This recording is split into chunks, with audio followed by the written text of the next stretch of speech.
Check it out. Nyt on tiedotetta. Oli tässä siis JVGstä Jare haastateltavana.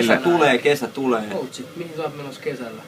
Kaikkien 9-13-vuotiaiden kanssa kisakallioon. Niin, milloin se on? Juhannusviikolla, sunnuntais torstaihin.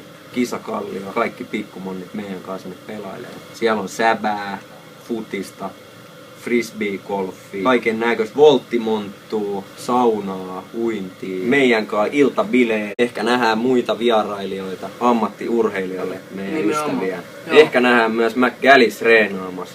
Mitä? Ja kun me tullaan sinne leirille, on kuntokuuri. Leirihinta 300 EG. Sanokaa faijalle. Et se ei oo mitään. Se ei oo mitään. Käykää ilmoittautuu www.kisakallio.fi kautta kurssikalenteri. Meillä on hommia, mut urheilu pysyy aina ykkösenä. Aina. Me ollaan sellaisessa tikkasessa, että ette pysy meidän mukana ehkä.